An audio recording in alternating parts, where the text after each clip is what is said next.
like three San Francisco players that just like got injured for seemingly no reason. Like I was watching it, and there's one guy that just tripped over flat ground, and then he had to be like carried off. And he was from San Francisco, right? So when I saw that, I was like, "Oh, CIA, CIA."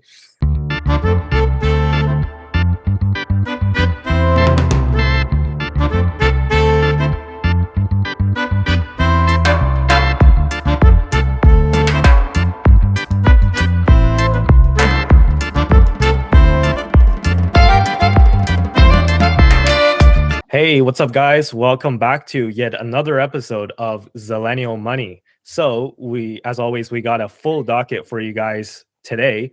I am your host, Andy, and why don't you guys introduce yourselves to audience members who might be new? Hey, what's going on? I'm Dominic. Be sure to leave a like, comment, and subscribe, and let's go. Hey guys, it's Tristan. Got a packed show for you tonight, and looking forward to it. All right, sweet. So, why don't we not waste any more time and jump right into it? So we got a good mixture of both tech news and politics, and I think you guys are going to be excited. So, starting off strong with a good one. So I think it was you, Dominic, last week who said we're not covering enough, or you'd like to see more domestic politics about Canada because, there's always crazy SHIT going on in America, and Canada is known for being a little bit more chillaxed, but maybe this story is still a little bit spicy, so we'll see. But this week's story is about Justin Trudeau.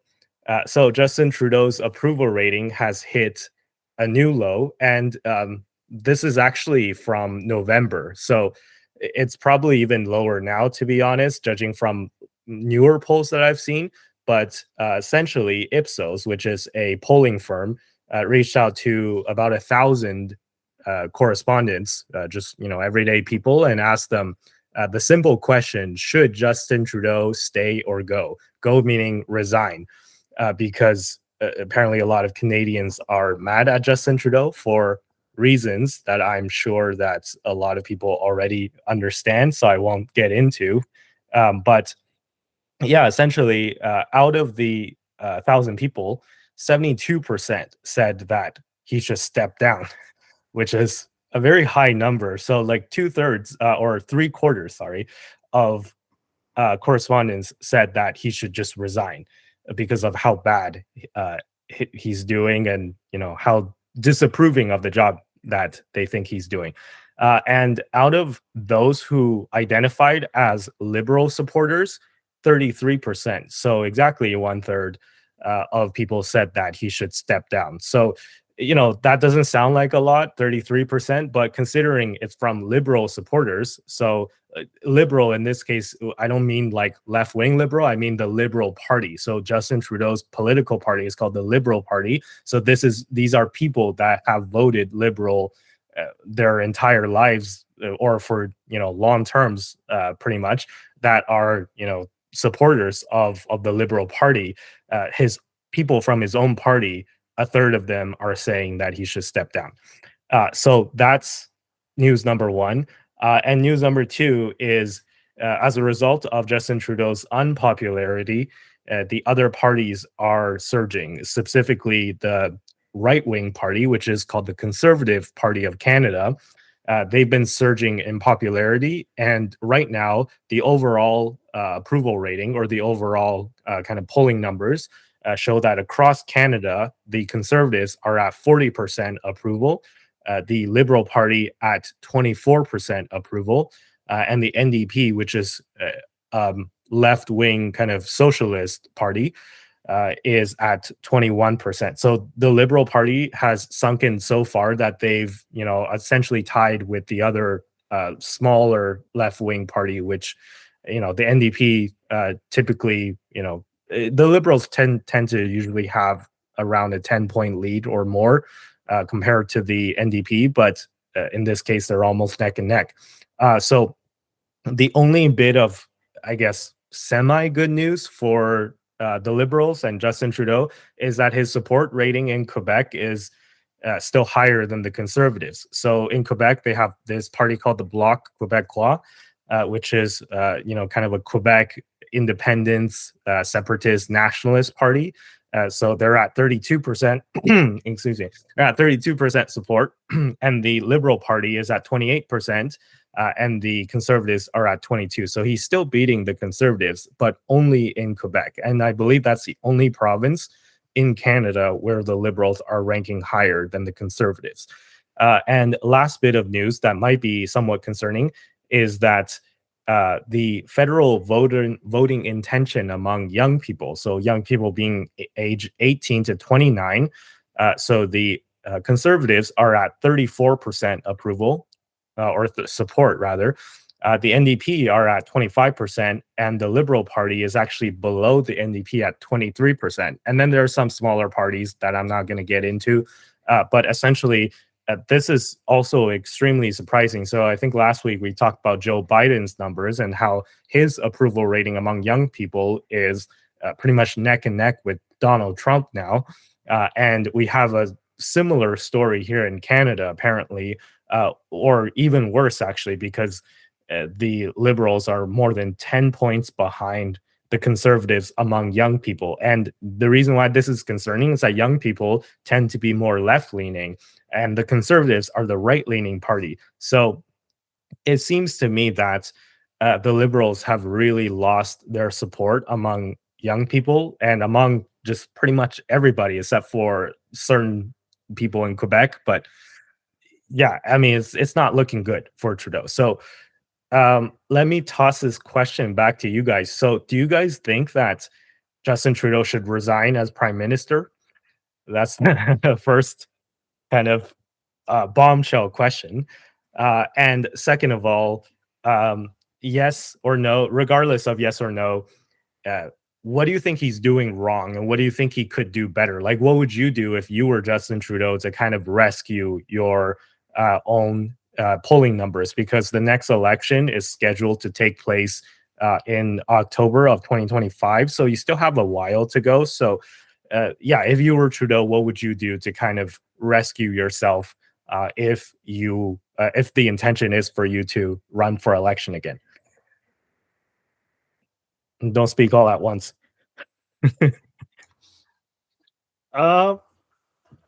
Should Justin resign? I think that's a difficult question in the sense of do you want the Liberals to have a chance at re-election? Because I don't think Justin's going to get re-elected. So do the Liberals risk outsing Justin and reducing their base because if people like Justin, if they get, that'll be a problem with them ousting him. But at the same time, I don't think he's going to win the election because he's had so many scandals. And so from a Liberal perspective, I would almost say that the party would be better off with him being removed as the leader so that they have a new leader to take them through the next election and hopefully win. Hopefully a good, charismatic leader if they want to have any chance at winning. I think that Justin's definitely done a lot of things that could justify him stepping down. So I'm not going to say that there isn't a good reason for him to step down. So I'm not surprised that 72%. Although if you look at the numbers, it does seem that it was probably a little bit, more people who didn't vote for Justin, given that he had 33% among Liberal supporters and 72% of all respondents. If you do some mental math on that, it means that there are probably a lot more folks who were for other parties on that front. Well, yeah, but the thing is, I think what's concerning is that you would think that if it was, if you ask a Liberal supporter, somebody who I would assume identifies as a Liberal Party member, maybe even, or just tend to vote Liberal in every election, a third of them say that he should step down.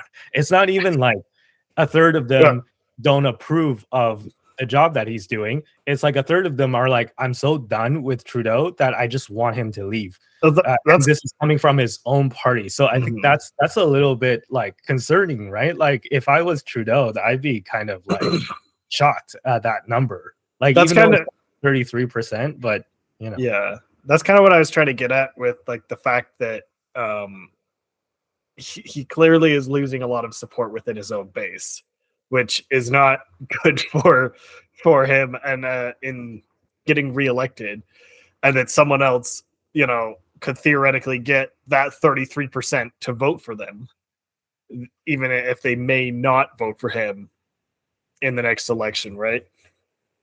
So it's I personally I'm not Justin's biggest fan, so I would not be opposed to him being replaced. But at the same time, also I want to make it clear that I think I like Freeland even less.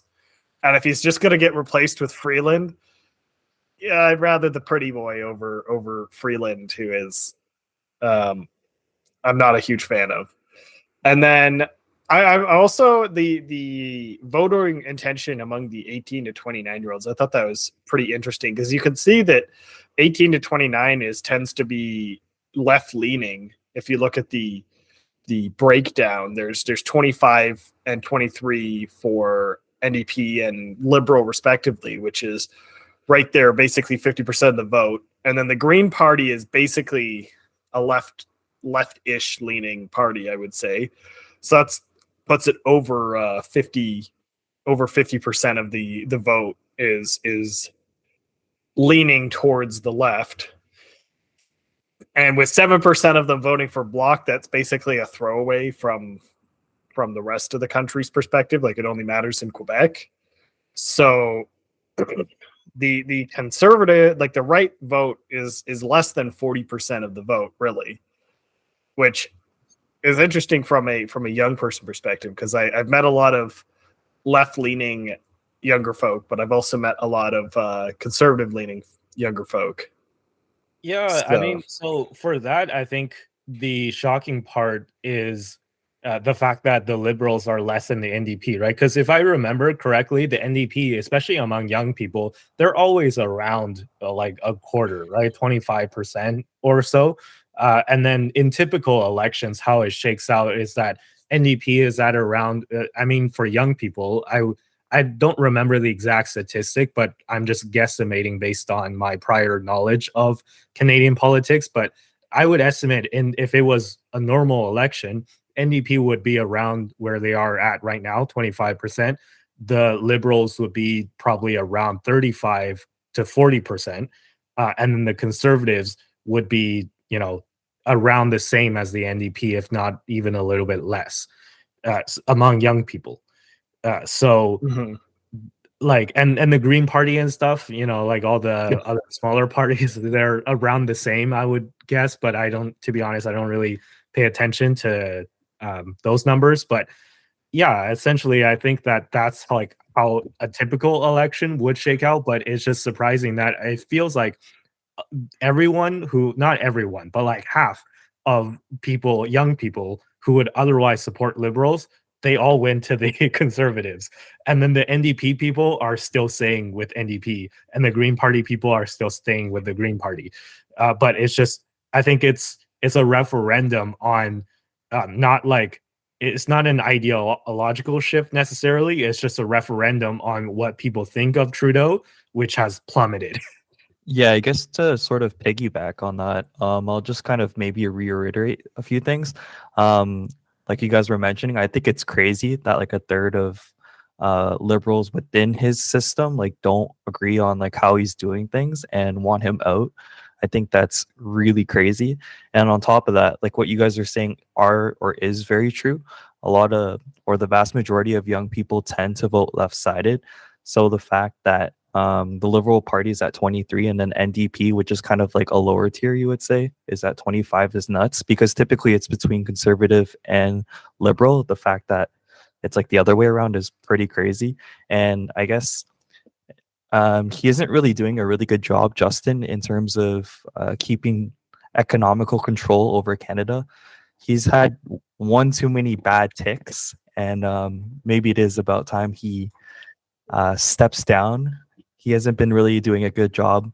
Last few podcasts, we talked about a few controversies he's done in the past. So, yeah, maybe it is time for Mr. Pierre to step up, but let's see. Yeah, Even if it's just not for our Pierre, even if it's not Pierre, just having a different liberal person step up to replace him as the leader of the party, I feel like would be a big improvement. Yeah, fair play. no, Yeah, but agreed. again, like you said, it might be Chrystia Freeland, right? So for those of you who don't know who she is, she's our deputy prime minister, which deputy prime minister is kind of like the Canadian version of a vice president. So the idea is that if Justin Trudeau steps down, then he'll most likely be just replaced as Liberal leader with Chrystia Freeland. And she was the one that was really pushing things like the freezing of bank accounts and stuff during the trucker convoy, which I think everyone here we talked about in one episode or another few episodes back that we all disagreed with heavily. But yeah, she was kind of one of the main architects of that, and I don't think that voters have forgotten about it. So I don't see her being that much better for the job, and I don't see her being that much more popular than Trudeau if she were to run for prime minister. So that's the issue, right? So I'm going to answer my own question from earlier. Do I think that Trudeau should step down? Yeah, I think he should step down. As a Canadian citizen, as a concerned citizen, I think he's done a lot of harm for our country, and I would like to see a new prime minister. However, I can see from his perspective, it's like, if he steps down, then he admits defeat, and that doesn't look good for the party. And then if you're admitting you're defeated, then next election, that people are probably not going to vote whoever you pick as the next Liberal leader back into power, right? It's like, oh, you messed up, your party messed up, let's try someone else. So I think that might be how people think regardless, but if he steps down, that's definitely how it's going to be perceived. So I can see his perspective that, for the good of the party, it's maybe not the best idea to step down, because then you make the party look bad and people are not going to vote for you. But I think this is, again, from a citizen's perspective, this is one of the situations where I really wish politicians would put country before party. And I don't believe in Trudeau enough for him to do that. So I don't think he has it in him to really put the country ahead of his own political party and his own political ambition and legacy. So yeah, it's unfortunate that I think he's just going to grind it out as far as he can till the next election, and then just do a Hail Mary and see what's best, right? As to what I think Trudeau will kind of do to try to redeem himself, I think he's probably going to print more money and give more handouts, right?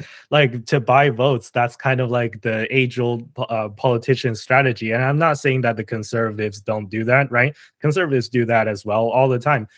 But if we're talking about Trudeau right now, I think that's kind of going to be a strategy. And I think that ties into like our discussion of economics later, where I think that, a lot of people are calling for a stock market crash. I don't think that's going to happen, right? Because the Americans are having an election too, and Canada is going to have an election after the American election.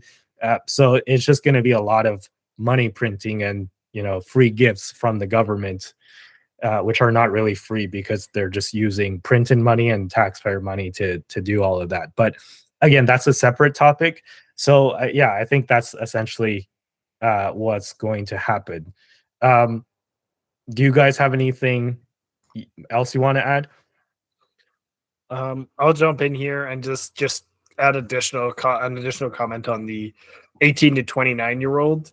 Mhm. I do the range. I do think that the NDP has been growing a lot on the younger side compared to the Liberals. I think they are definitely striking more of a tune with the younger generation than the Liberal Party has. And I think that also may be why we see them a little bit higher, because I think they do tend to rate higher with younger folk in general. So Well, I think that might be a little bit of like a concern as well, right? Because again, I think like maybe this sounds partisan when I say it, but I consider the NDP to be a more uh, I don't want to say extremist, right? But more partisan, like more left leaning party than the liberals, right? So like I'm not saying that they're extremists, but by that definition, comparatively, relatively speaking, they're more on the extreme, they're closer to the extreme left than the liberals are. And I think that that's like it could potentially be a problem if we have bigger polarization, right? Because the people who are disenfranchised by the liberals, they might go for the NDP, who's has more leftist ideology, and then that's gonna like make the people who are right leaning angry, and then that's gonna motivate them to go more right, and then we just have a widening political divide, right? I think that's essentially what's happening in America, and it's starting to happen in Canada too. I used to think that Canada was a lot more moderate in terms of, and I guess we still are in a lot of things compared to the Americans, but I see a bigger political divide, a bigger kind of partisanship in Canada that I have never seen before in my life currently. So I think that's a bit of a concern. But what do you guys think? I think on that front, I think the NDP has been pretty aligned with the Liberals for a while now. More so, like I don't think that the jump to the left is as aggressive as would be enough to cause me significant concern. I think it's more of like a marginal leftness increase, and as far as I'm concerned, as long as it's moving down on the authoritarian side, I'm pretty all right with that. But I would say that currently, and this has kind of got a lot to do with the fact that the NDP and the Liberals have been working together for a while. I think that the NDP really just feels like liberal with a different hat on it, So I think that also will dissuade voters as well from deviating from liberal because of the fact that NDP is just liberal with a hat on it. So why don't you just vote liberal? Didn't they do like an agreement like a while back, like Jasmine and Justin? Like I remember seeing that on the news. I forgot like what the context was about that, but yeah, so just to briefly explain kind of the background of that. So right now the liberals have what's called a minority government. So a minority government is when they have the most amount of seats, but less than half of the entire parliament, which means that they, in order to survive what's called a vote of no confidence, they would have to get another party's support in that. So at any moment, if there's enough momentum, and you bet there's enough momentum on the conservative side to trigger this, the conservatives could trigger what's called a vote of no confidence, in which if more than 50% of the MPs vote no confidence in their prime minister, it triggers an election immediately. So an election will happen within, I think, 60 something days. So in order to survive that, the liberals has to team up with another party, right? So they're not going to team up with the conservatives, obviously, because it's on the opposite side of the political spectrum, and the NDP is the biggest party with the closest, ideologically aligned values, where the liberals could work with the NDP. So if the conservatives try to vote Justin Trudeau out by voting no confidence and triggering an election, the NDP promised to support Trudeau so that to ensure that he would survive the vote. And then in exchange, the Liberals conceded to some of the plans that the NDP had, which was to establish a dental plan for low-income families for kids. And I think they're trying to establish something with eye care as well.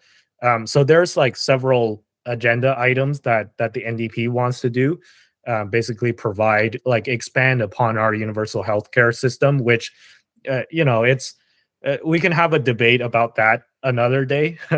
But yeah, that's essentially what's going on with the NDP Liberal plan, and we'll have to see how far it lasts because at any time the NDP could decide, hey, like we don't like you, Trudeau, anymore.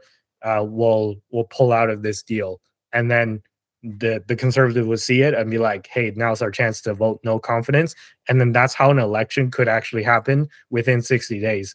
So we actually don't in Canada. It's not like America where there's scheduled elections and it has to be on that day. In Canada, it's like if you lose a no confidence vote, it will be an election immediately or immediately within 60 days, um, regardless of when the next scheduled election is.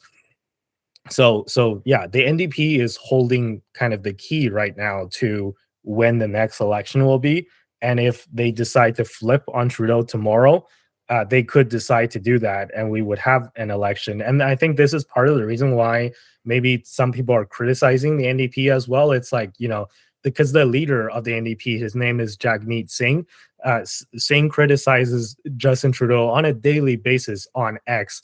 And yet, he's the one that's supporting the party and he could call an election basically like tomorrow, but he chooses not to because he has his deal that he's working with Trudeau on. So, some people view that as hypocritical, and I get it from his perspective. It's like, it's just a political kind of agreement and it's just a political games, but yeah, it's slightly complex in that sense. And just to add to that, let's be real. If Jagmeet pulled his support of Justin, the next election would not result in a pro-Jagmeet party being elected. The NDP does not have enough support to win the election on its own, especially now that it's just Liberal light. And the CP, like the Conservative Party, would definitely win, which means that there's no incentive for Jagmeet to pull his support, because if he pulls his support, he's just basically handing the Conservatives a victory. So at least by maintaining his level of support, he can hopefully get some of the things on his agenda passed through, and not have to worry about trying to pass things through with the Conservative government, which will likely get a majority in the next election. So it's kind of like a stalling method, I would say, from Jagmeet and in his support of the Liberals. But what I have to say to that is, again, like what I said for Trudeau, that he should put the country before party, right? And what I'm seeing from Jagmeet is I feel like he's also putting the party before the country. Because yes, like you said, you're right that if he calls for an election now, the NDP might not gain too many seats. They might actually lose seats. I mean, they probably will lose seats because their support has gone up slightly among young people, but overall, I think it's either stayed the same or even gone down a little among all Canadians. So it's definitely not going to benefit him, and he's going to have to work with, like you said, a conservative majority government most likely. So yeah, like from his political kind of like party standpoint, it does like make sense why he doesn't want to call an election and wants to like kind of stay in this deal. However, what I think, if you were to actually put the country first, then if you have good ideas for this country, then and you respect democracy and you love democracy, you should love the idea of putting yourself and your ideas in front of the public and in the court of public opinion and let the public decide, right? So if you really have good ideas, then you should not be afraid to voice those ideas in public because they're good ideas. But it's just from a political perspective, I see it, but I think that there should be an election, and I really think that we're overdue for an election at this point, and I would welcome one. That's all I'm saying. I don't think any of us would complain about Justin getting ousted. The problem is who is taking his place. Well, I mean, if you look at the polls right now, it's definitely going to be Pierre Poilievre, right? So, yeah. Last thing, maybe before we move on, what do you guys think of Pierre? It's like iffy. It seems like he's going in the right direction for things, but if you look at a lot of his videos, he's just bashing on Justin the entire time, and then maybe not so much like talking about what he will do. I mean, maybe he has mentioned it a few times, but the vast majority of his interviews are just like, "Oh, Justin this, Justin that. He's doing bad at this," and then yeah, it's just what I've noticed. Yeah, to jump on that, he throws a lot of stones, and I suppose when he gets elected, we'll find out if he lives in a glass house, because it's a lot easier to throw shade at the party that's in power when you don't have to be showing what you did particularly, right? It's a lot easier to go, oh, look at how terrible they did, except they can't go and pull up a chart and be like, this is how good I did at the same time frame. To be fair, he was the finance minister under the Harper government. But that was so long ago, and that's such a completely different situation compared to now. There's no COVID like in with the Harper government. There was a different problem with the 2008 recession, but there's a whole different can of worms compared to COVID and all of that. The trucker rallies and everything. So I think I think Pierre is saying a lot of things that people care about, and I think he is calling the Liberals out on a lot of things that people are dissatisfied with.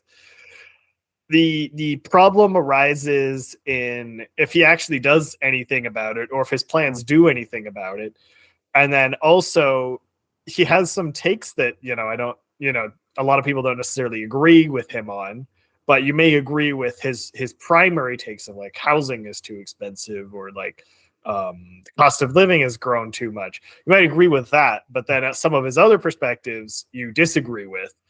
And so it's how much do we think that he's going to help with the problems we care about while not harming or making decisions that are going to reduce the things that we currently have that we like, right? I think I'll mention like one thing too. And the chance that he does get elected, which might probably happen, he kind of has like a lot to work with. So like let's see if he'll pull his weight up to fix good old Canada here. He has a lot to handle. So yeah. Yeah, no, for sure. He's got a lot on his plate, and personally, and this is just my personal opinion, I like Pierre the best out of all the candidates that are in the running for the next election for prime minister. So that's just my opinion, and I'm ready to give him a try personally. But yeah, anyways, it does seem to be a thing in Canada where we just jump between the Liberals and the Conservatives, expecting things to be different with either one, when in reality they all kind of screw things up in their own way. Yeah, nothing's perfect, I guess.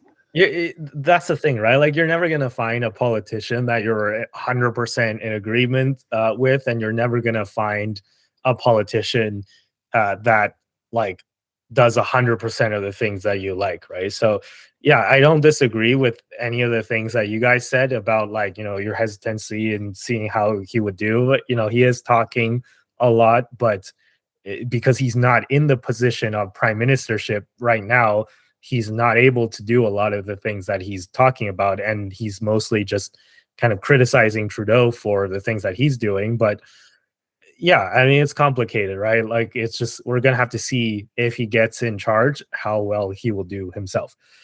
But yeah, anyways, we spent a lot of time on that topic, so I think it's good to move on. If you guys don't have anything else to add, great. So the next story is that the CPI came out. So let's move on to economic news now. The CPI for January 2024 was hotter than expected. So it came in at 3.1% year over year, while the estimate was 2.9% year over year. So after this report came out, it looks like the March FOMC rate cuts are off the table. So unless something crazy happens between now and the March FOMC, it doesn't look like the Fed will move rates in March. And also, May rate cuts, according to the FOMC prediction tool, it looks like May cuts are also looking unlikely. So it's more likely that we won't see any rate cuts in May either.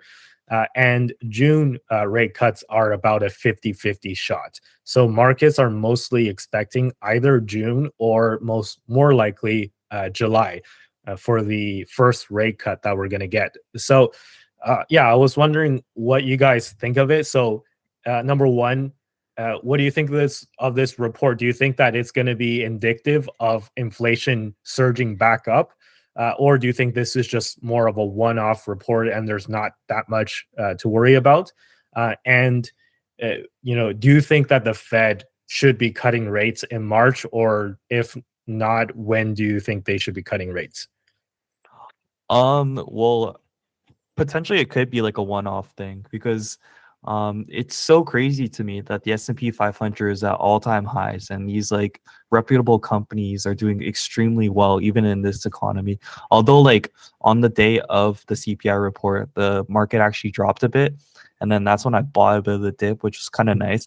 But in hindsight, like any other day of this like past few weeks, like S&P's flying through the roof. So yeah, no, in general, it's just kind of weird for me. And then in terms of like when the Fed should cut, like in my opinion, yeah, maybe for safety precautions, like if the stock market's doing well anyways, like March can just be a pause, and then maybe potentially the one after that one could be a cut. But when does the next CPI report come out? Let me look that up because I have that data, but it's in my notes. But while I'm looking that up, Tristan, you want to provide what are your opinions on this? Yeah, so I was trying to double check on what CPI was last time around, but I feel like this is pretty in line with what it was in the last bit. So I think it's honestly kind of more stagnated more than increased or decreased particularly. And on that front, I think that it's not really that surprising that it's stagnating because I haven't really been feeling like inflation has slowed down completely. So I wasn't super surprised to hear that it was hotter than the projections. I don't think that there's going to be cuts in anytime soon. Honestly, I think June cuts are pretty unlikely. I think we're probably not going to see anything until maybe even the fall at the earliest. So I don't think there's going to be a significant jump on that regard.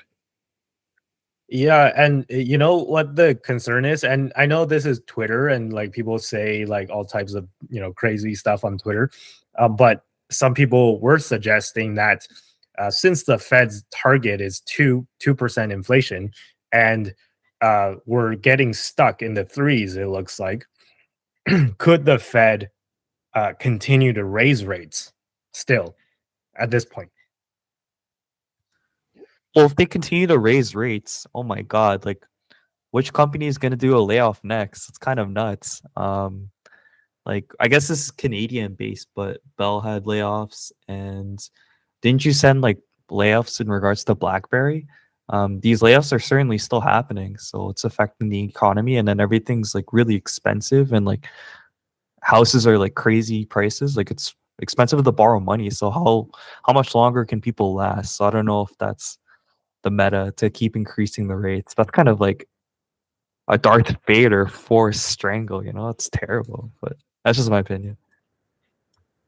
Yeah, but I think the concern is that if we really get stuck in the threes and it just doesn't go anywhere, or it might even like go back up, then at some point, I think if it really does start to surge inflation, then the Fed at some point will have to be forced to hike rates even more, which would not be good. But that's not my base case, though. I don't think that that's gonna really happen. But Tristan, more thoughts?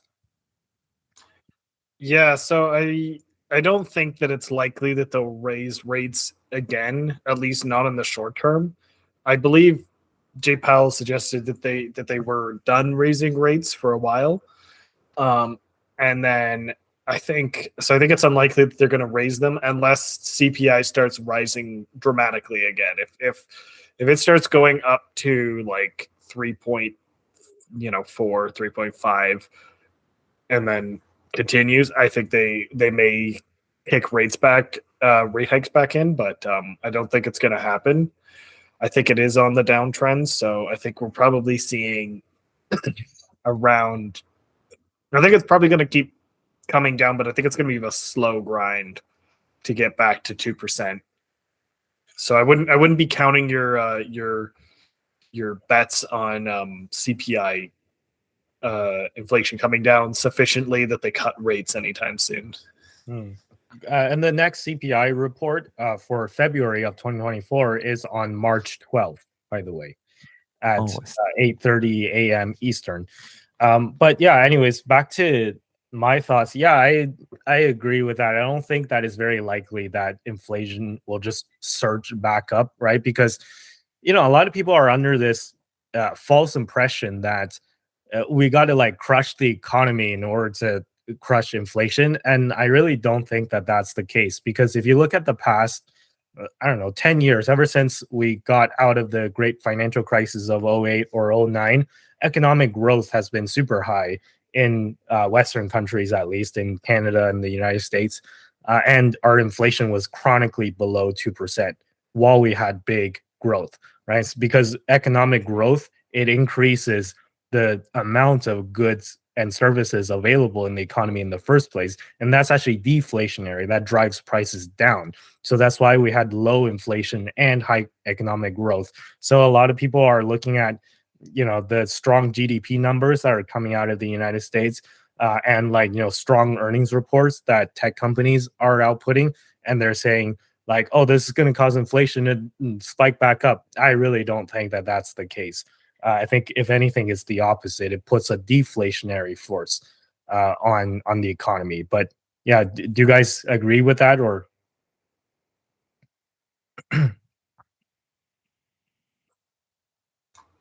Can you just repeat the last bit of that? Because regarding the specific question. Yeah. So do you guys agree with this statement that strong economic growth is a deflationary force on the economy and it doesn't lead to high inflation as some are fearing? I don't think that. So yeah. So I think that it is not necessarily. I think it's unlikely that it is inflationary. It may be inflationary, but I don't think it's in. Like, I don't think there's a direct correlation between economic growth and inflation. I think that a lot of the time when there has been a lot of economic growth, there hasn't been significant inflation. And in that regard, I think to your point, I think you're getting at with the deflationary is that as companies do better and grow and become more efficient, they may not raise prices as aggressively, which results in inflation, basically reducing the cost of the good. Is that kind of what you're getting at, sort of? Yeah, exactly. And like, maybe this is a bit of a hot take. This is definitely, I think, a contrarian opinion. So I'll let you guys think about it and decide if you agree with this hot take or not. But I actually think that raising interest rates, or the current rate that interest rates are at right now, might actually be making the inflation problem worse. And you're thinking, like, how does that happen? Like, how does raising rates make inflation worse? Well, think about it. Raising rates slows down economic activity. So when you slow down economic activity, that leads to companies not wanting to do business the way that they were doing before, and it slows down businesses across the board. So that leads to less products and less goods and services that are available in the economy. So that kind of piggybacks on what I said about economic growth leading to deflation earlier, right? So when you have high rates, you're slowing down the economy, and that actually makes inflation worse because you're reducing the amount of goods and services available, and that drives prices up because you drive supply down. So that's kind of what I'm getting at, and I think that maybe that's an aspect that we're not talking about with all these talking about FOMC rate hikes or rate cuts. I think that maybe if Jay Powell got out there and was like, hey, we're cutting by 25 basis points just as a starter, just to kind of, get some relief out into the economy, I think that could actually be really good for both inflation and economic growth. Like it'll spur economic growth because people will think, oh, rates are coming down. It's becoming easier and easier to do business. And the worst of the pain is behind us. And then that'll encourage them to increase their economic activity and provide more goods and services. And then that actually drives prices down. So this is maybe like, if you guys know Erdogan, Recep Tayyip Erdogan, who's the president of Turkey, this is one of the arguments that he made, where he because granted, Turkey has a different kind of inflation problem where their inflation is insanely high. So the central bank wanted to raise interest rates to combat that. And he's like, no, we're actually going to lower interest rates because we're going to try and grow our way out of it. And Turkey hasn't collapsed, although their inflation rate is still super high. It's come down, despite them doing this weird strategy of lowering interest rates when inflation is high. So I think there is some truth to it. Like, it sounds absolutely insane, but I think it could work, right? I don't know. Thoughts? Could you just repeat your question from before, just in case? Yeah, so my question was, do you think that cutting interest rates would spur more economic growth? And if that's the case, could that economic growth actually drive inflation down? Because economic growth leads to more products and services that are available. Well, okay, so if rates lower, then more money is cheaper to borrow. So if more money is cheaper to borrow, companies can use that to better their supplies and then maybe do better marketing, etc. So these companies end up doing a lot better. And if these companies do a lot better, then there's more economic growth. And if there's more economic growth, then maybe potentially they're able to pay their employees a lot better. If they pay their employees a lot better, then they're going to spend a lot more money.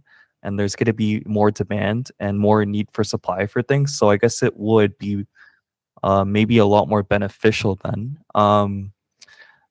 So yeah, no, I don't think it would inflate everything. Maybe it would just say stagnate and deflate because there's a lot more economic circulation, I guess. So what I'm saying is that under our this is maybe more of a Keynesian argument, and you guys know me, I'm a big Bitcoin believer, so I'm more subscribed to the Austrian side of economics. But without getting too deep into that, since we're within a Keynesian system, do you think that just spurring economic growth, which I think is not necessarily even Keynesian versus Austrian, but just spurring economic growth with low interest rates in general, I think could be beneficial. And is there a way that we can have our cake and eat it too? Meaning that, is there a way that we can have low inflation and high economic growth, and less job losses and low unemployment and all that stuff? Can we have our cake and eat it too? That is my big question. I think also on that front, what you're suggesting with the deflation, with the economic growth and growing out of the problem, I think that is a perception that you could have, and I suspect that there is a correlation between economic growth and the a reduction in the inflation rate. That being said, I don't know if that amount is sufficient to offset the additional having, say we have lower rates. Basically, lowering rates increases the artificially basically increases the spending rate of companies. They choose to spend more, which doesn't necessarily result in those companies producing more economic growth. So if they don't produce more economic growth, yet they're having access to all this extra funds that basically just inflates the money supply, we now have a scenario where you've kind of fueled the fire by increasing the money supply even more by lowering rates, without having the economic effect that you were expecting to offset the inflation that already occurred. And since inflation is kind of a lagged effect, like they printed money a while ago, and now we are feeling the effects now, you could be running into a scenario where down the line you're again facing this problem where, oh no, we've got too much inflation and we now have to try and raise rates or do something to resolve it. So it's basically like raising rates is like slowing down the rate at which the spending, but the spending the spending isn't necessarily going to something productive. Is kind of what I'm getting at. Yeah, but I think to that effect, raising interest rates, it's not stopping the US government from spending more money and accumulating more national debt. In fact, like the amount of debt spending has like increased dramatically. And I think that's also part of the reason why raising interest rates are problematic, because like the United States government is basically raising interest rates on itself for the debt that it has borrowed. And if I remember correctly, a couple of weeks or days ago, all blends together, but the U.S. national debt has eclipsed 34 trillion already, and it was under 34 trillion when we started the new year. So it's been only like 2 months, and they've added hundreds of billions of dollars additionally to the national debt, and 5.5%. Excuse me. 5.5% might not sound like a big number, but when you apply it to 34 trillion, that's a huge number. And the US is spending that like every year, that or for as long as the rate remains high, that they have to roll the old debt into new debt at this high rate. And I think that that's just unsustainable. And I'm not sure what the solution, or if there is a solution, but they could at least maybe make the problem a little bit better by lowering interest rates a little bit earlier, so that they don't have to roll a bunch of debt into high interest rate bonds. But yeah, what do you guys think of that? Oh man, it's super hard to say. Like, who knows what the future unfolds for us? But this is kind of like a random question I have. Like, so like, let's say for example, deflation happens. Does that mean like all goods and like groceries and like etc. would lower in price? I mean, like inevitably, yes. But like if you think about like the 1940s where a hamburger was like 40 cents, it wouldn't go to that extent. Like, let's say for example, a meal at, I don't know, Montana's or Boston Pizza's, what, $18-15? Would that just go down to $12 or $13? It's hard to say. No, like what happens? It's probably like the best example that I can think of in modern days is TVs. Okay. So when you think about how much a TV costs back in like 2008 or like earlier, they were really, really expensive for like a pretty run-of-the-mill TV. You were looking at several $100s for something that was okay. And then we've kind of moved into a period starting in like 2016-ish, I think. I'm not 100% certain, but where TVs, there was a lot of competition in the space, and TVs were coming down in price rapidly because of how the competition, the cost of producing higher tier panels and just slapping them on cheaper model TVs was reduced.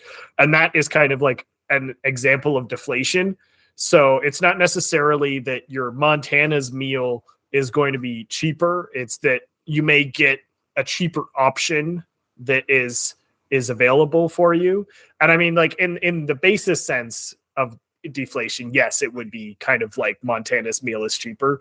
But in the real sense, it's more so, it's more likely that you're going to see products become cheaper because from the economic growth perspective, there's more access to economies of scale. There's companies that are becoming more efficient. The panel technology is becoming, like, stuff is becoming cheaper to produce. And as a result, some of those savings in a competitive landscape are being passed down to the consumer because that's how they get us to purchase stuff.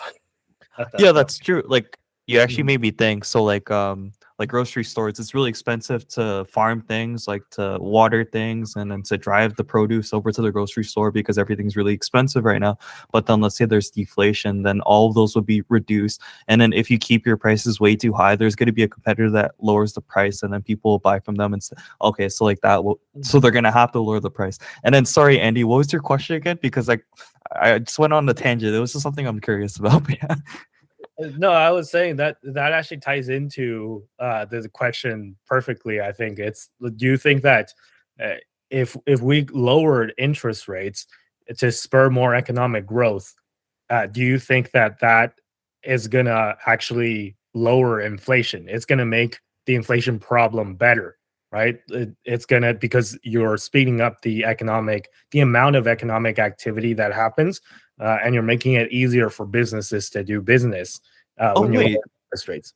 Yeah, okay, that's kind of what I just said. So maybe because like everything will be cheaper logistically to do, and then therefore maybe prices will get cheaper, and then that will cause deflation. But like I think for a situation, a topic like this, you kind of need a graph to, draw everything out. It's really hard to think about, you know what I mean? But yeah, no, for sure. Like I think deflation is one of the least understood kind of topics in economics, and my opinion of that is, I'm a Bitcoiner, so I love deflation. I think deflation is great, and the natural way of things is deflation. Your money should be more valuable every day, because technology gets better every day, things get more efficient, the size of the economic pie expands every day. But like, why is it that we accept that our money becomes worth less and less every day, every year, whatever, right? So the argument against deflation is that, people won't excuse me. The argument against that is that people won't spend their money. They'll just hoard their money and just not do anything with it ever. Well, no, that's not true, right? Because, like, yes, you can maybe hold your money. Let's say if iPhones deflated by like 5% every year, are you just never gonna buy a phone? You're gonna be like, okay, if I don't buy a phone this year, I can buy the next phone that comes out the year after for 5% cheaper. Because sometimes that happens, even though iPhones have been going up in price. But let's say that it goes down by 5% every year, right? That's at some point you have to decide. I need this iPhone now, so yes, I can get it for 5% cheaper next year, but I'm gonna get it now, right? So same thing with food. It's like, are you not gonna buy that pack of ground beef because next year is gonna be 10% cheaper? Like, you're gonna wait a year before you eat. So you're definitely gonna buy groceries now, even though even if it's deflating, even if it gets cheaper a year from now, you're still gonna buy your groceries at the more expensive price, or right now, right? So I think that people misunderstand deflation, and deflation is good. So back to your Montana's meal example, right? So if Montana's meals got cheaper instead of more expensive, are you gonna wait until it gets even cheaper before you go to Montana's? No, you're probably just gonna go to Montana's. If anything, you're gonna go to Montana's way more than you do now, right? So deflation is good. And the fact that we kind of just accept a 2% inflation target as the standard or golden rate of inflation is, it's robbery in a sense, right? It's like theft of wealth, because your money is being stolen at 2% a year if inflation is at 2%. And they say it's at 2%. It's actually been more than 2% if you look at things like housing, or post-secondary education, groceries, things like that. But even if it's at 2%, why do we accept 2%, right? It should be zero, or it should be preferably deflationary. But that's my second hot take of the day.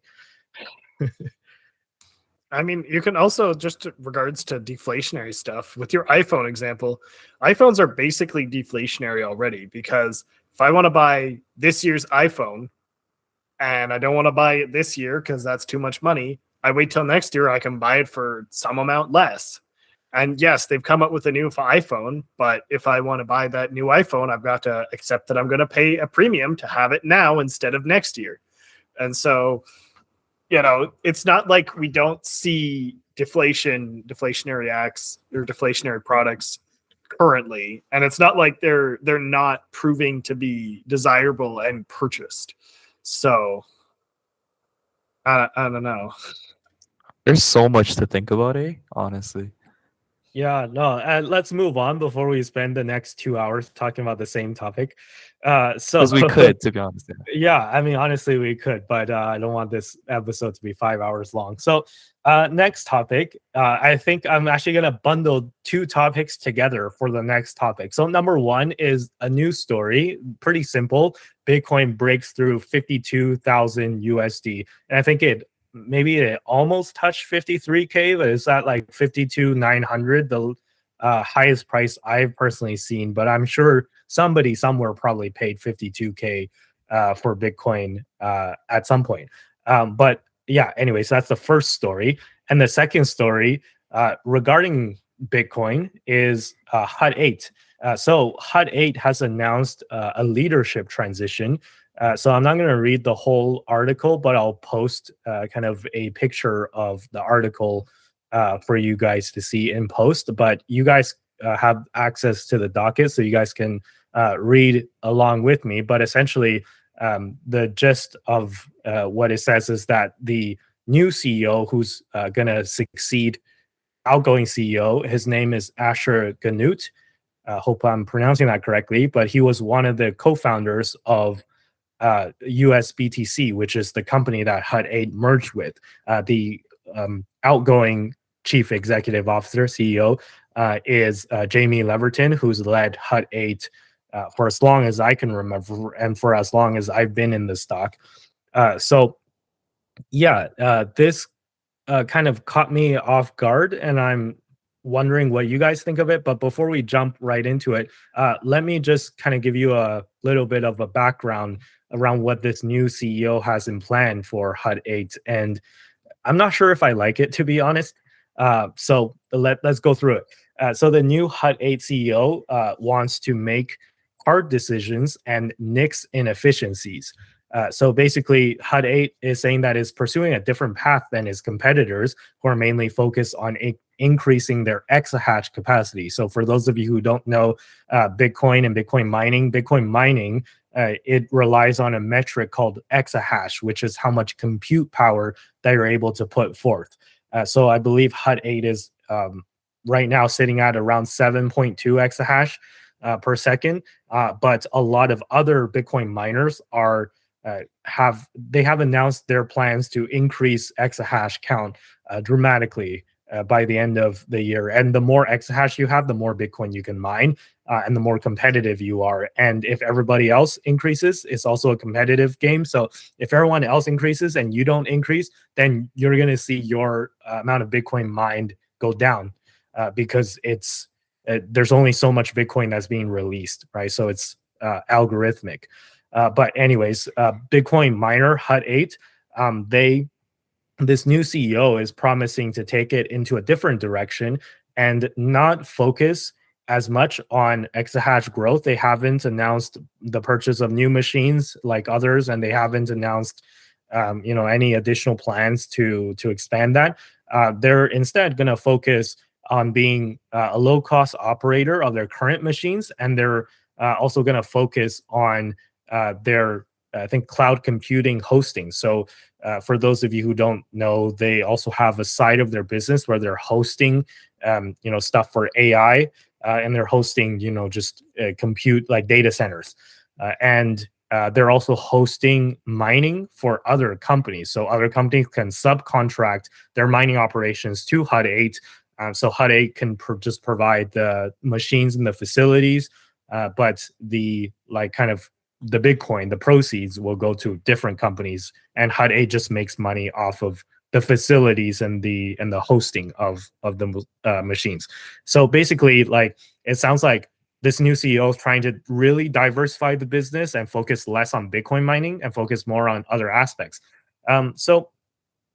This kind of, not to trash this decision, but as I said, I really don't like this decision. And as a result, let me just make it very clear. I was a shareholder of HUD 8, and as of today, I've completely exited 100% of my position in Hut 8. Now, this is not financial advice. Don't just do something because I did it. I'm just telling you what I did. But yeah, basically, the reason, if it's not already clear, is that I entered in Hut 8 with the assumption that it's going to be a Bitcoin miner. So if you're not going to be a Bitcoin miner anymore, there's no reason for me to stay in, because there's plenty of companies that I could choose that does AI stuff, that does data center hosting and all that stuff, that I could be putting my money into. And also, it's just I don't have any confidence in this new CEO. So when that short report came out, if you guys recall, a lot of people were bashing on Hut 8, and I was kind of defending them with the premise that a lot of the management that's in charge of Hut 8 it came from old Hut 8 and it didn't come from USBTC, and the majority of the criticism around the new Hut 8 was because of USBTC. How, like, J Capital was saying that USBTC was being shady and the co-founders of USBTC were doing shady things. Again, I'm not accusing them. And I'm not saying that those allegations are true. To be clear, they're allegations. But let's just say that Asher Ganut he's one of the co-founders of USBTC, and I don't feel 100% comfortable with him at the helm, even if there's a small chance that some of the things that was said in the short report could be real. So yeah, basically that's kind of my thoughts on it. But let me toss it back to you, Tristan, first, because I know or at least you were also a shareholder of Hut 8. But have you exited your position, or what do you think of this report? I'll say that I didn't exit completely, but I trimmed off the majority of my position in Hut, and I am expecting to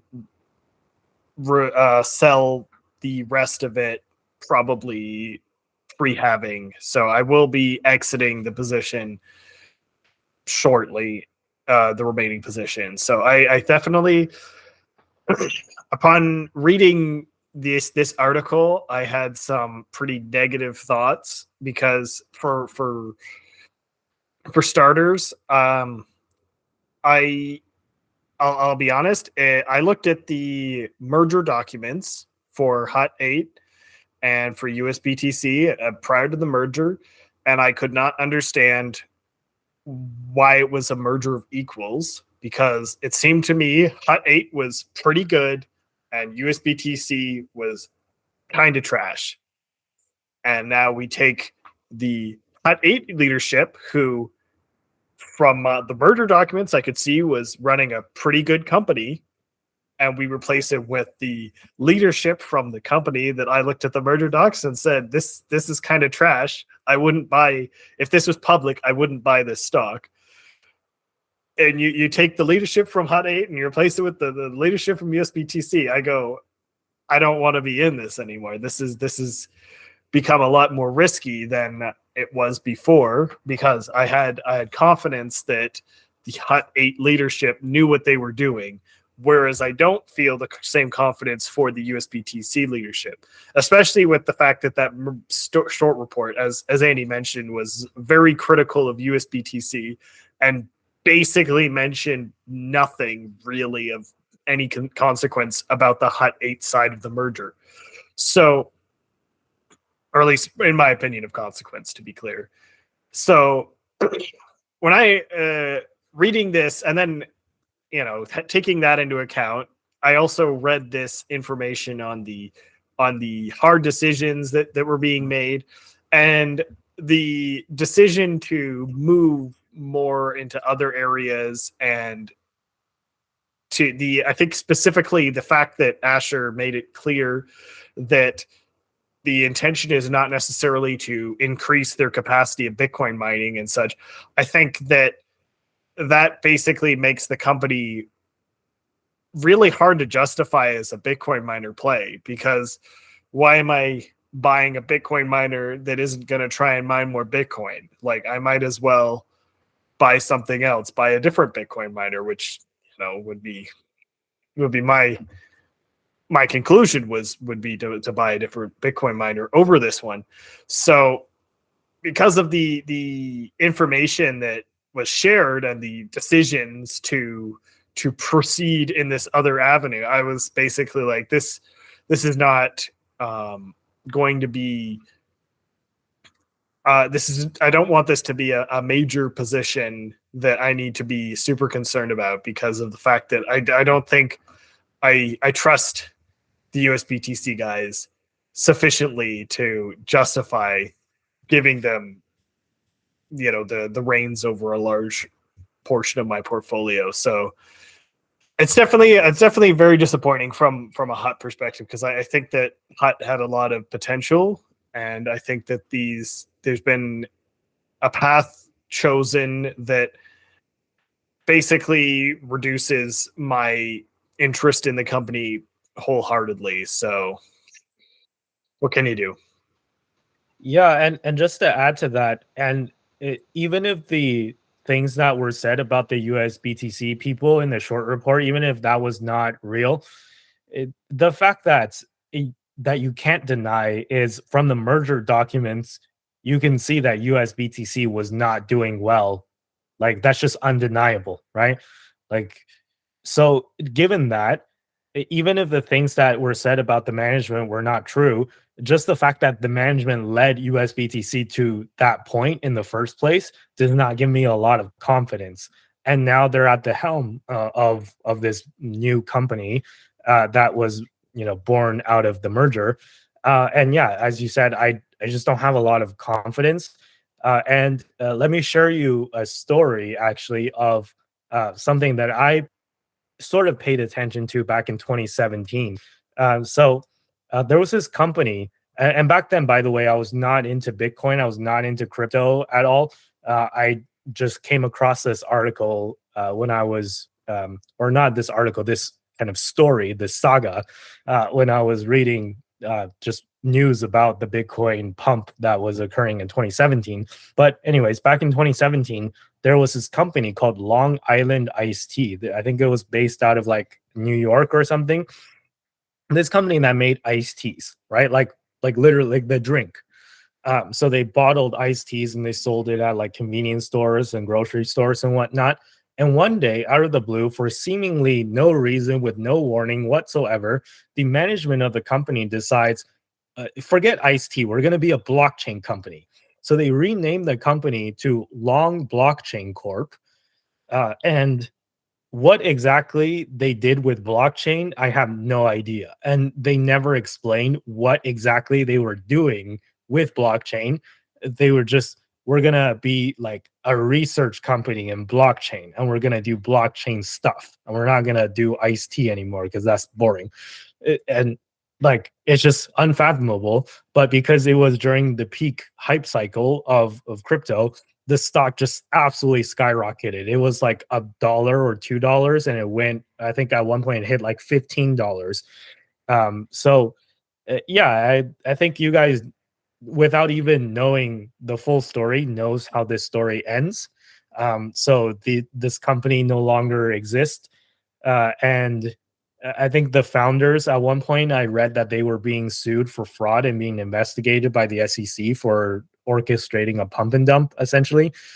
So yeah, it did not turn out well for the founders or for the company or for any of the shareholders in the company. So after that, I think just judging from this example for Long Blockchain Corp, I'm very hesitant and very wary of management changes. And I'm very hesitant to trust people that have unproven track records or have, even bad track records, I would say, as it is the case with USBTC or with the USBTC people leading the new Hut, right? So yeah, for those reasons, I'm out. But yeah, let me pass it to you, Dom, because I know you bought a few shares of Hut, right? Like, does this make you concerned? Does this or does it not make you concerned? Like, what are your thoughts? Actually, yeah, no, it does make me a bit concerned. So first and foremost, like how Tristan was talking about the merger with, I think it's called USBTC. like as Tristan would say, thumbs down. I honestly think that's pretty whack move there. Considering you guys were saying that Hut was the better mining company in comparison to the two, that probably wasn't the play. And then what Andy I think was saying too, how they're making a pivot with the company. The new CEO or whatever his name is trying to go more towards different areas like AI stuff like that. That's kind of a hot take when the halving is happening, and then I think like pre-halving, according to what you guys have said, is like when a lot of Bitcoin's going to circulate and the prices might like rise and stuff. That's kind of a crazy thing to do, and then having so many different pivots could actually be the downfall of like Hut in itself. So maybe at some point I would sell, but since I recently bought, I might just hold on till 15 above, and then just before April, wherever the halving is going to happen, I might consider a full you out. So let's see. Yeah, I think just to jump in there on that front, I don't think that they'll have time to screw Hut in the short term, right? I think that in the long term, I think the company is going more downhill, but I think in the short term, they're going to get the same ish pump from the Bitcoin price rise leading up to the halving that the other ones do. I just think that, you know, of the Bitcoin miners, if I'm going to get stuck in any of them holding a large number of shares that have depreciated aggressively, Hut is not the one you would want to have it in, because they're not going to be the one that's going to recover to the same rate that another company that is invested heavily into additional miners and such will, because of you know, and maybe on that front they'll be more insulated because they'll be more diversified. But at the same time, I don't trust that they're not going to take this down a path that is going to be a long-term problem for investors. So I think that once I exit this company, and once I exit this position, Hut will not be back on my portfolio. And to be clear, I owned Hut prior to the merger. I looked at the merger docs and I dumped Hut because of the merger talks for USBTC. The USBTC balance sheet was so dog shit. It was terrible. So because of that, I only rebought when they had dropped when they had dropped because of the post ETF drop, because at that point USBTC's addition was basically being valued as non-existent. So at that point, the valuation seemed a little bit better. But I think when I was looking at the pre-merger documentation, Hut was like here, USBTC was here, and it was just not a good deal. Yeah, and to True. be clear, like I don't think that Hut will immediately tank and just go bankrupt, right? Because they still have around 9,000 Bitcoin on their balance sheet, which is, you know, one of the biggest Bitcoin balance sheets out of any publicly traded company in the world. So if Bitcoin does well in the short term, I expect Hut to do well as well. So there's no reason to panic and just sell out of all of it tomorrow. But, you know, as you said, Tristan, long term, I do have concerns. And to me, as from an investor standpoint, there's no reason why I should be in Hut versus other miners when other miners have announced their plans to drastically increase their hash rate and they're performing much better, right? Because I think Bitfarms was one of the examples, and I'm heavily in Bitfarms right now. But I like Bitfarms a lot better than Hut 8 because if you look at Bitfarms, they have currently less hash rate than Hut already, but they're mining more Bitcoin per month than Hut with less hash rate. And you say, how is this possible? Well, because they're more efficient, right? So they're using their hash rate in a more efficient manner. They're using their electricity in a more efficient manner. And also, Bitfarms has announced their plans to expand their operations. So they just purchased more land in Paraguay in order to build a new facility. And I think that they have like a goal of getting to 17 exahash by the end of this year. And they have a stretch goal of 21 exahash. So if they can get to 20, like the 20 exahash mark, then I think you'll see the price go up on Bitfarms by quite a bit. But again, not financial advice. This is just my opinion. But yeah, what do you guys think? Yeah, I guess we're all sort of in Bitfarms, so like we're probably going to stick around for that one a bit longer than Hut here. But I just want to preface by saying that Hut 8's sort of like a FHSA play. I simply opened the FHSA. As you guys may or may not know, if you didn't open it last year, you're not credible for the, is it 8K deposit room that you have last year and this year. So I had to open it last year just to get the total amounts of last year's room and this year's room. So for me, Hut 8's just simply a small FU play that I have. It's not like a huge amount of my portfolio, and I just want to experiment with it for a bit. I guess I will sell shortly and maybe put some money in Bitfarms. So only time will tell. We'll see. Not financial advice. Yeah, don't sue me if Bitfarms goes bankrupt, Dom. Well, I'm in it too. Like we're all in our 20s, right? So why not? Heck, yeah, let's do it before we're too old. So Yeah, I think Bitfarms does not financial advice, but I think Bitfarms does represent a significantly more appealing option with than Hut 8 post the merger, because I think they've made it clear where their intentions are, where they're planning to go, and I think that I am much more aligned with Bitfarms' view. And then at the same time, Bitfarms' balance sheet is looking very, very strong, whereas Hut's is fine, but they have a lot of debt that they got from USBTC, and they do have their Bitcoin hodl, but you know they may start divesting from the Bitcoin hodl, because Asher did mention divest, so I think that there is a significant amount of risk that Hut moves out of the Bitcoin realm or reduces their Bitcoin realm, whereas I think Bitfarms represents a company that is moving aggressively. And at the same time, like CleanSpark, for example, is another a more US centric company that's shown clear aggressive moves into the Bitcoin space, into increasing production, into growing rapidly. So I think even like something like CleanSpark is another example of a much, like, there are a lot of strong Bitcoin miners currently, and if your choice is between a strong one and a weak one, when they're all roughly valued similarly, I would definitely rather be in a strong one than a weak one. And I think Hut has done the unfortunate job of placing itself into the weaker category. So yeah, and one last comment before we move on. I just think that being a Hut 8 shareholder is kind of like being in an abusive relationship.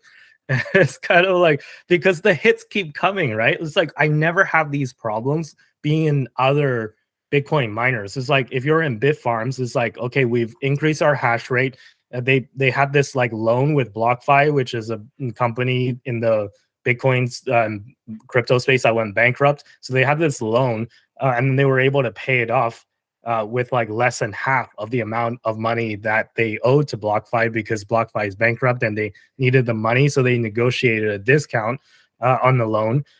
They bought like new machines, and then they're building all these new sites. And with Hut 8, it's like, oh, we're doing this merger.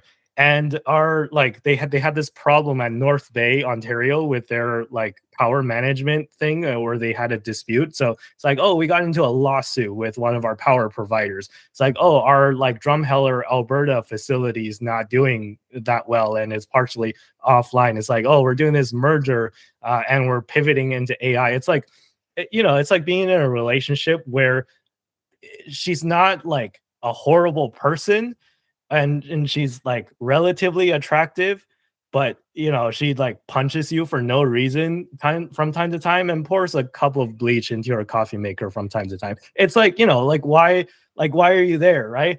It's like when there's plenty of fish in the sea. I don't have to stay like in this. And to be clear, this is not like the abusive relationship part is not something that's happening to me currently. This is a totally hypothetical analogy, but yeah, anyways, you guys get what I mean, right? Like the analogy makes sense. And I think it's also important to note that whenever Bitfarms does something that I may be a little bit like about, it's almost always followed by something that is very bullish. So for example, like they diluted in like February, or not February, the other way, November, and the stock price went down, and I was like, you know, their track record's pretty good. They're probably going to be buying something with that money. And lo and behold, they bought stuff with that money. Whereas I think we haven't really had any the logic of the decisions isn't necessarily flowing the same way. Whereas like with Bitfarms, you can clearly see we need more money. We don't want to take on debt. We will issue more shares to buy more machines. More exahash. Very logical. Whereas the Hut, it's like, we need more machines. We're going to merge with another company that has a ton of debt. And then we're going to not become a Bitcoin mining company. We're going to just go somewhere else. Like, it just, like the logic doesn't quite flow the same way that the Bitfarms strategy has. And that makes you a little bit less comfortable, I think, or at least makes me a little bit less comfortable, because I'm like, why? And also, if I'm going why at your current decisions, am I going to be going why at your future decisions too? So that makes me more nervous about them. Whereas with Bitfarms, like, instead of going why at their decisions, I'm usually like, there's probably a good reason for your decision. And because their management has proven in the past that there has been a good reason for their decisions, you know, you trust that there is a logical reason for those decisions. Whereas with Hut, the decisions haven't been quite the same. Yeah, it's just a series of yellow/red flags from Hut, and like it's just the hits keep coming. But yeah, Dom, you have anything more to add, or should we move on? No, I think I should be okay. We can move on. All right. Last story of today. The Super Bowl happened last weekend. So I'm not sure if any of you watched it. I know you guys are probably not too big of sports fans. And to be honest, I don't really watch American football, and I don't even know how like most of the rules work. But I watched it, and I kind of want to approach this topic from a different angle. So I'm not just gonna like talk about like who won, who lost, who did good plays, because I don't know any of that stuff. I don't watch sports besides maybe the World Cup. But this story, I think the Super Bowl has been talked about online as being perhaps a conspiracy. So bear with me here on how this works, right? So you guys all know that there's an election coming in November in America, and Taylor Swift is known as someone who is left-leaning, right? So she's going to be a lot more open to endorsing Biden than endorsing Trump. Now, for those of you who don't know, Taylor Swift is dating this guy named Travis Kelce, who's one of the star players on Kansas City, who's one of the teams that played in the Super Bowl. So they were playing against San Francisco, the San Francisco 49ers versus Kansas City Chiefs. So because she's dating the main guy from Kansas City, a lot of her fans, the Swifties, are all in supportive of Kansas City. And this has kind of become a controversy in of itself, where a lot of football fans are complaining that Swifties are swarming their games and they're just there for Taylor Swift and ruining the experience for everyone. I'm not going to get into that, but essentially the conspiracy theory is that Biden, who wants to get reelected, obviously, is trying to court the favor of Taylor Swift, who, if Taylor Swift endorses Biden, then that'll motivate the Swifties to vote for Biden in the upcoming elections. Now, in order to do that, and again, this is the conspiracy. I'm not saying that this is what's going on, but according to the conspiracy, in exchange for Taylor Swift endorsing Biden, the Biden administration has promised Taylor Swift a little bit of something, with that being rigging the game so that her boyfriend would win. So the evidence for this conspiracy theory, if you look at what actually happened, it was the most exciting Super Bowl I've ever seen in my life. And I know I probably say this every year, but this is like, it beats out all the previous years, genuinely, in my opinion. And it's not because of recency bias. It's only because like it was literally neck and neck, right? So what happened was they tied at the last minute to go to overtime. And then overtime, Kansas City ended up winning. So that kind of supports the conspiracy theory, how they like scripted it to be exciting, and then they tossed it to Kansas City in the end. To further support that, Kansas City was only able to make it to overtime because they were behind for most of the game, pretty much.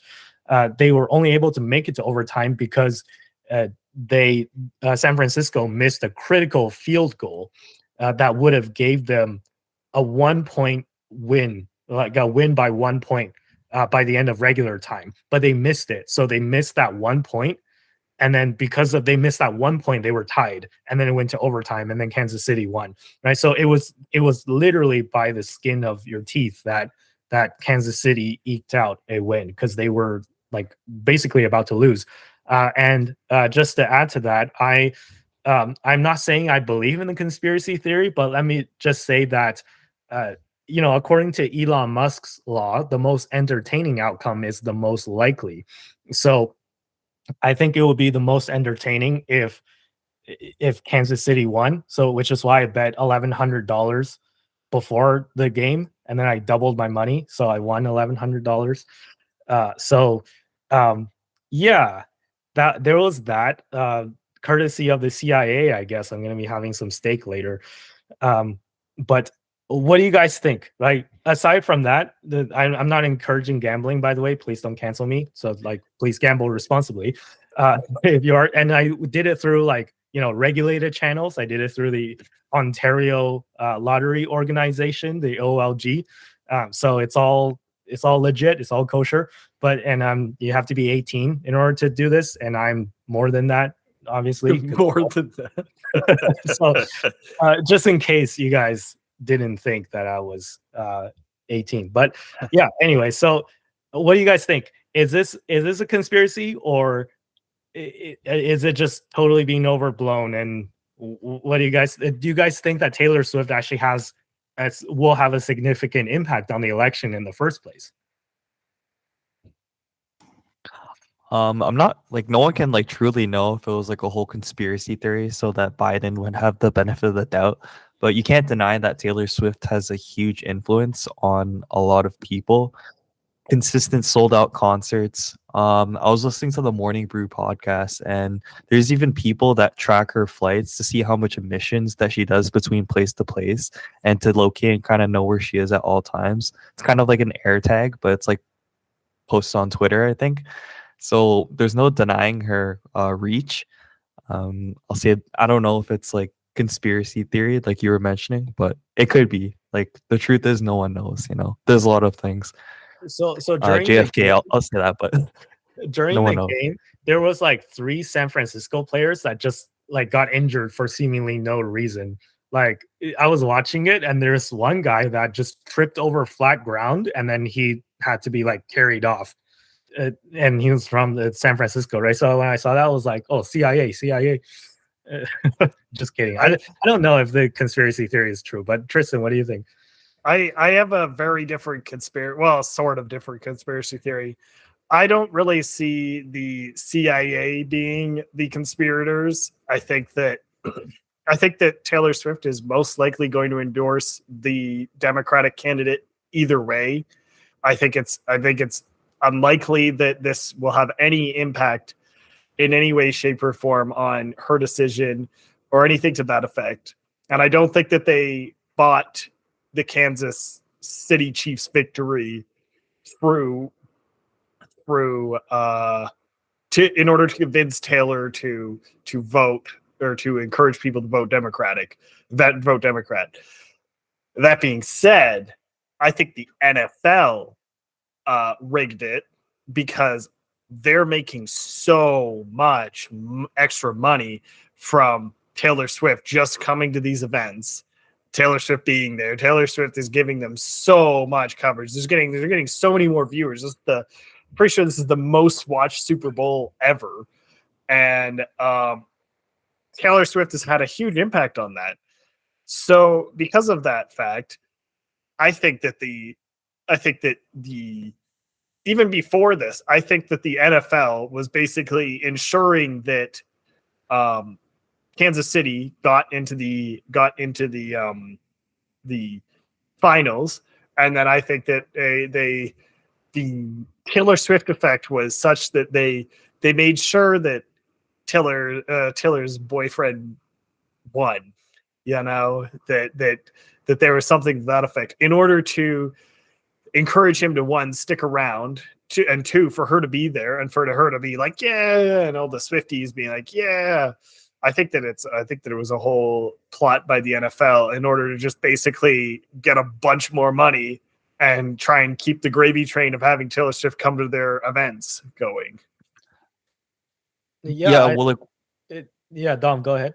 no, I was saying, like, what if these like injuries that you were talking about that happened were like, you know, a little bribery here and there or something, or did it look like legitimate like injuries, or maybe they put like a booby trap on the field, like just like step there at this moment at this time and pretend like you're injured, like who knows? But yeah, I can see how it's financially induced. Like, of course, you want Taylor to go. Where I think, in my opinion, they didn't look like natural injuries, which is what raised my suspicion. But again, it could be, right.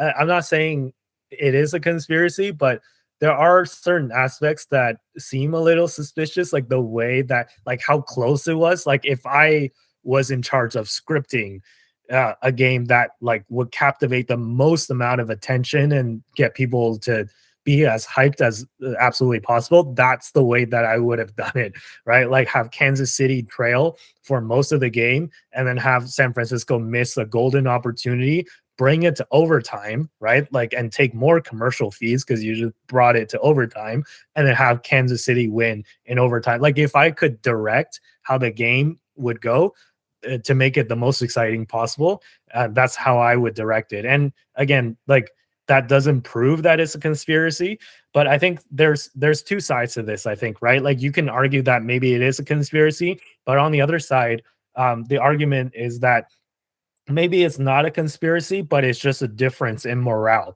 Because coming into the game, there was just so many more people cheering for Kansas City compared to the San Francisco 49ers, right? Because because of the Swifties, right? So you had all your regular Kansas City fans, and keep in mind, I think Kansas City won the Super Bowl last year or 2 years ago. I don't remember, but they won like another Super Bowl very recently.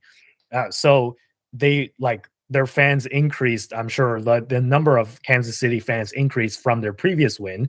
And then now you add on the Swifties. So you just had so much like more expectations and so much more like people cheering for Kansas City compared to San Fran, that I think it was kind of like the way that the universe works out. I think like morale makes a difference at the end of the day, right? Like the morale was just so much higher for Kansas compared to San Fran. So maybe that's what kind of threw them over the top.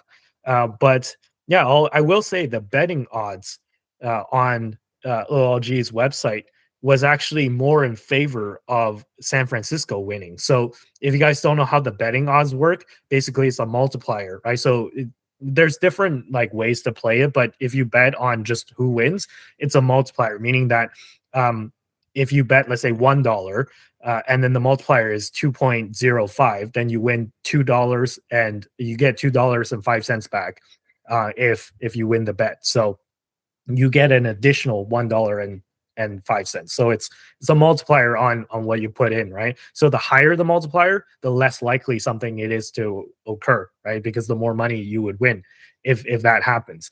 So for San Francisco, I think the multiplier was like 1.85 something. And then for Kansas City, it was 2.05. So it was actually the betting markets were predicting more in favor of the San Francisco 49ers winning rather than Kansas City, which is why I was like able to make even more money betting on Kansas City. And actually, the odds change as the game is going on, right? So you can cash out before the game ends, and like you can cash out while you're ahead. It's kind of like holding a call option, right? So or you can bet more while the game is going, and the odds will change. So at one point, I think it was like 2 quarters in, like Kansas City was seemingly losing. So the betting odds for Kansas City winning went up to like 3.6 or something like that. Like for the multiplier. So if you bet at that exact moment, for every dollar, you would have gotten back $3.60 if Kansas City had won, which they did. But yeah, tossing it back to you guys, like, what do you guys think? Maybe yeah, one day I'll give sports betting a try. Let's see. I'm not that keen on gambling, but before I was just like, I'm just gonna. The reason why it's $1,100, why it's such a weird number, is because I tossed in $100 at first, and then this was like a couple of days before the game started, and like right before the game started, I was thinking about it, and I was like, you know what, like fuck it, like I'm just gonna toss in 1,000 and see what happens. Which like I don't know how rich like our audience members are, and I don't know how rich you guys are exactly, or I have an idea, but like $1,000 for me is a lot of money, right? yeah. So like it would have been really bad if Kansas City lost, but they didn't. So yeah, I'm Yeah, like you lucked all out. the way to the bank, steak dinners for a whole week. Yeah, you definitely lucked out at that point. The only thing that I do know otherwise, there was a Nickelodeon version, and I thought that was pretty funny. There's probably clips online about that, but yeah, that's pretty much it. Wait, what's this Nickelodeon thing? Yeah, there's like there was a broadcast, so it was like your typical sports networks that were playing the Super Bowl, and then there was a Nickelodeon version too, I think. So there might be clips online about that, so definitely check that out. It's pretty funny. Tristan, you have anything more to add? Just that I won't be planning to do any gambling with the old sports betting myself. But congratulations on your victory. No, I typically I never like do like actual gambling, because I know you guys think that I like to YOLO a lot in the stock market, but I would argue for those plays, I do a lot of research and I take very calculated risks when I bet big on whether it be a Bitcoin miner or whether it be like any other stock. But this, to be clear, was just pure speculation. Like I just had a feeling that, like, with the morale boost from the Swifties, like Kansas City's got this, like it would be again, as I said, like Elon Musk quote, right? The most entertaining outcome is the most likely. So it's like, which is the most entertaining outcome, right? Like San Francisco winning or Kansas City winning with the support of the Swifties. So that's how I made my decision. And again, I'm not encouraging gambling, so please, if you are going to gamble, please do so responsibly, and please ensure that you're over 18 before you do so. So yeah, anyways, I think that's it for what we have on the docket for tonight. So if you guys don't have anything more to add, why don't we wrap it up here? All right. So thank you guys so much for watching the Zillennial Money podcast. Be sure to tune in to our previous episodes. Make sure to subscribe to all of our individual channels, as well as this channel and our clips channel too as well. Leave a like, comment as well. And with that, peace out, y'all. Yeah. Have a good night, guys. Bye. Thanks for watching. See you next time.